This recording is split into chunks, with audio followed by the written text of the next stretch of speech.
नमस्कार आप सभी को।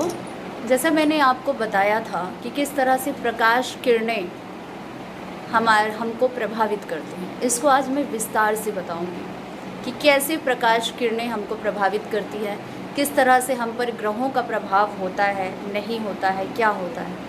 ठीक है, देखिए, सूरज का जो एक प्रकाश पुंज होता है, जिसको हम प्रकाश पुंज कहते हैं, जो हमें श्वेत कलर का दिखता है, श्वेत वर्ण का दिखता है, उसको हम एक्चुअली कलर शब्द इस्तेमाल ना करके, रंग इस्तेमाल ना, क्योंकि हमें वर्ण कहना चाहिए, क्योंकि वर्ण के गुण होते हैं, खासियत होती है, तभी वो एक हमको पर्टिकुलर किसी रंग में दिखाई देता है। ठीक है, तो श्वेत पुंज जो है हमें श्वेत वर्ण में दिखाई देता है। इस एक प्रकाश पुंज के अंदर 7 वर्ण होते हैं, 7 अलग अलग, जिसको आप रंग कहते हैं, कलर कहते हैं, वो होते हैं। ये आप सभी जानते हैं। जो कभी कभी हमें बारिश में दिखाई देता है तो उसे हमें इंद्रधनुष कहते हैं। तो ये जो 7 वर्ण हैं ये, ठीक है, तो ये 7 किरणें, उसमें 2 पराबैंगनी किरणों को जोड़ लीजिए तो 7 + 2 = 9। 9 किरणें हो गई। ये 9 किरणें परावर्तित और अपवर्तित होकर डबल हो जाती हैं, तो 9 × 2 = 18। तो 18 किरणें है ना, ये 7 + 2 उनका अपवर्तित और परावर्तित होकर डबल हो जाना, यानी 18 किरणें हमारे अंदर प्रवेश करती हैं। कैसे प्रवेश करती हैं? इन 18 में से 16 किरणें, 16 प्रकाश किरणें हमारे विशुद्ध चक्र से हमारे अंदर एंटर करती हैं। ठीक है, और विशुद्ध चक्र पर जो वृत्तियाँ भी होती हैं ना, वृत्तियाँ भी एक तरह का वर्ण ही है। ठीक है, इसकी भी फ्रीक्वेंसी है, साउंड है, और ये हमारे मन पर कैसे प्रभाव डालती हैं, फिर हमारे एक्शन में कैसे दिखते हैं, तो इसको भी आप एक तरह से वर्ण ही कह सकते हैं, है ना, पर इसको हम वृत्ति भी कहते हैं। तो ये जो वृत्ति है, तो हमारे विशुद्ध चक्र में वृत्तियाँ भी 16 होती हैं।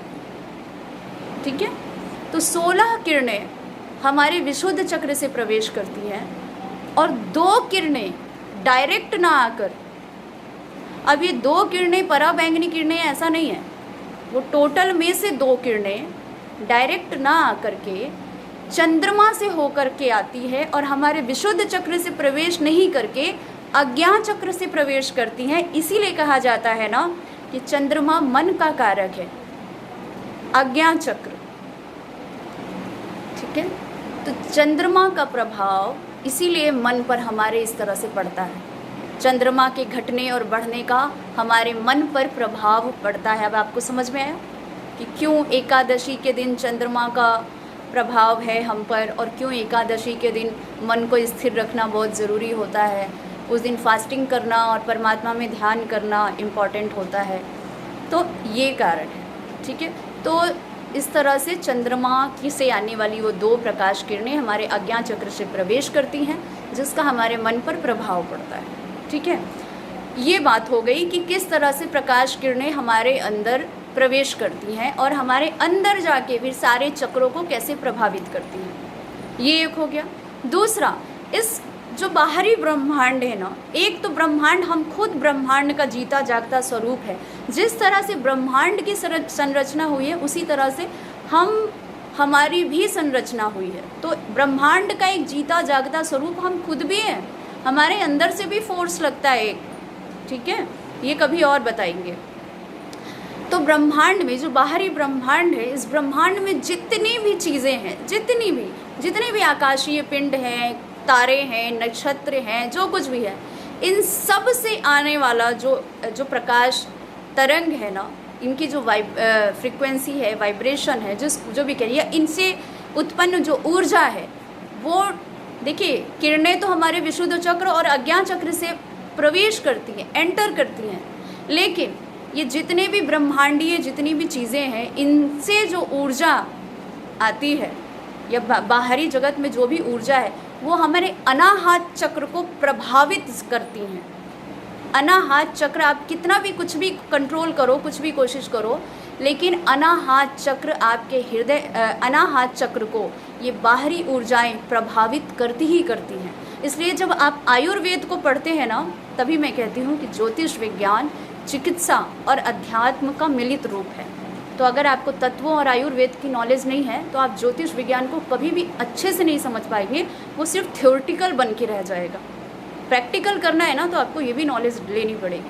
आयुर्वेद में देखेंगे ना तो जिगर है ना, यहाँ पर आपका साधक पित्त होता है जो आपको शांत करता है, ठीक है। और एक होता है जो साहस के लिए, यहाँ पर इन्हीं कफ पित्त वात में से साहस के लिए भी जो होता है वो भी यहीं पर होता है। तो इसलिए तो कहते हैं इसका जिगरा बड़ा मजबूत है, इसका कलेजा बड़ा मजबूत है। या फिर कोई कमज़ोर होता है तो मेरा कलेजा बैठा जा रहा है, मेरा जिगर बैठा जा रहा है ना। तो जिगर यानी जिगर या कलेजे को अनाहत में ही काउंट कर लिया जाता है, बट इसमें जब आप शोध करेंगे तो आपको पता चलेगा कि एक्चुअली अनाहत नहीं है। जो जिगर या कलेजा है वो अनाहत नहीं है, अनाहत से लगा हुआ है, ठीक है। थोड़ा डिफरेंट है, इसमें भी एक रहस्य, बहुत इंटरेस्टिंग सीक्रेट है इसमें भी। तो आप जब अंदर से कमज़ोर होते हैं या मजबूत होते हैं उसका असर आपके कलेजे पे दिखता है। तो बाहरी, आप अंदर से मजबूत हैं तो बाहरी ऊर्जाएं आपको कमज़ोर नहीं कर पाती हैं, लेकिन जब आप अंदर से कमज़ोर होते हैं, आपका जिगर कमज़ोर होता है, तो बाहरी जो जिसको आप नेगेटिव एनर्जी कहें या कुछ भी कहें वो आपको प्रभावित कर जाती है। असर तो इसको पर पड़ता ही है। तो इस तरह से ज्योतिष विज्ञान की जो ये गहरी जानकारी है ये मैंने आप सबके सामने रखी। आप में से जो लोग थोड़ी बहुत भी इसकी नॉलेज रखते होंगे या अच्छा खासा इन सब चीज़ों में इंटरेस्ट लेते होंगे उनके लिए काफ़ी नॉलेज दे दी है मैंने। नमस्कार।